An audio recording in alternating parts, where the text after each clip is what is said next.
ever since I was a little boy, I was taught a lot about history, my family history, Song history, and Chinese history, and then later on, history of the world, particularly America. And knowing the glorious past of the Chinese history, you can't help but be proud of being a Chinese. I think that helps me immensely throughout my whole life. By learning what the Chinese have accomplished over the last 4,700 plus, all the way up to, I'll give example, up to 1784. You can't help but being proud to be a Chinese. Yep. I have that well saturated in my ego, and I have such a pleasure to share that with whoever around me, my own people, my friends, my compatriots, my fellow Americans.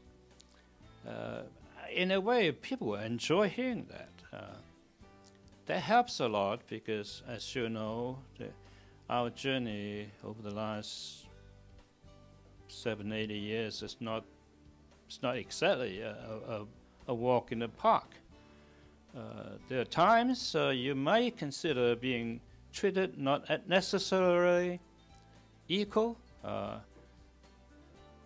but if you look at it from a positive perspective, you actually consider that an educational opportunity to show people around you that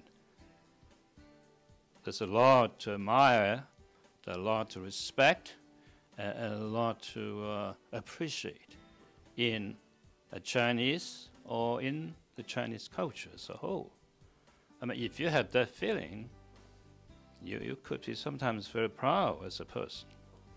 Dr. Chiu, you just mentioned about 1784. So what happened? Well, do you know in 1784, the newly established country in North America, called the United States of America, built a magnificent ocean-worthy merchant ship. Oh, okay. Do you know how do they christen that ship? No, I don't. They christened that ship as Chinese Empress. Wow. Now, why Chinese Empress? Yes, I didn't know that. Now, a lot of people, you know, at this stage consider Chinese poor country, Chinese people are poor people. Developed. But not in 1784. In 1784, China considered the Golden Empire. And at the same time, America just emerged from the independence war. The country was very poor. Financially, in a great deal of stringency. One way to try to expand the economy is to expand the trade. The boat was built to force that China trade. Oh. That's why it's christened as Chinese Empress. I see. Now, if you know about that, would you certainly have a different perspective what Chinese culture is all about? Of course. As a matter of fact, it was a very successful strategy for the newly established nation. The trade was very successful. So what do they bring to China? Well, they brought ginseng from Wisconsin. Oh, so we call fa kei sam? That's correct. Yeah, that's right. In fact, it was a big hit. Uh-huh.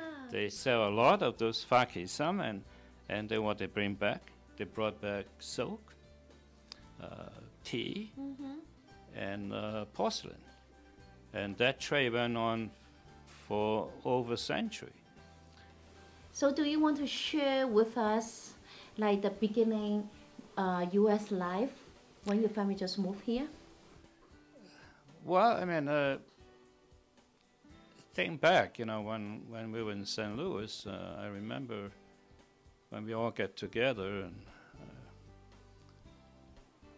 my parents, and particularly my mother and I, were looking for a nice house in St. Louis. It seemed to be every lovely house we liked, it was sold. Oh. It took a while, but finally we get the message. We just cannot find a house that we like and that the owner would like to sell to us. So when you found out this, were you upset or feel discouraged or? Well, we found it very humorous. I mean, my father is a very resourceful man, and very soon he got an attorney to find a house and that we liked and bought, and then we bought a house from him. So it's always ways to bypass this kind of tributary. But that left some impression in me. Then I realized we were treated differently in that society. But interesting enough, it doesn't really cause too much disturbances in me. Yeah, because like St. Louis doesn't have that many Chinese in that time, I believe. That's correct. So you are welcomed by your friend, your peer group. I have a lot of good friends. As a matter of fact, I become the first student representative from the Department of Biology at University of Missouri, St. Louis.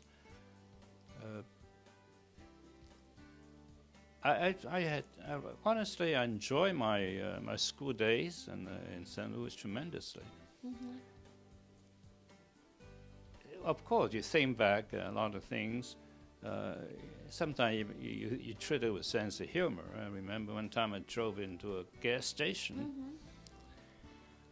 I tried to get some gas, and the attendant of the gas station came and told me that, "Go away! I don't sell gas to Japs."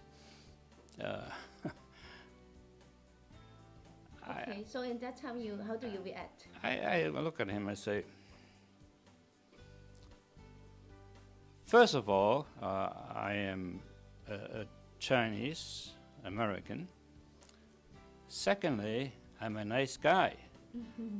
Thirdly, I tipped you if you put gas in my car fast. And he did.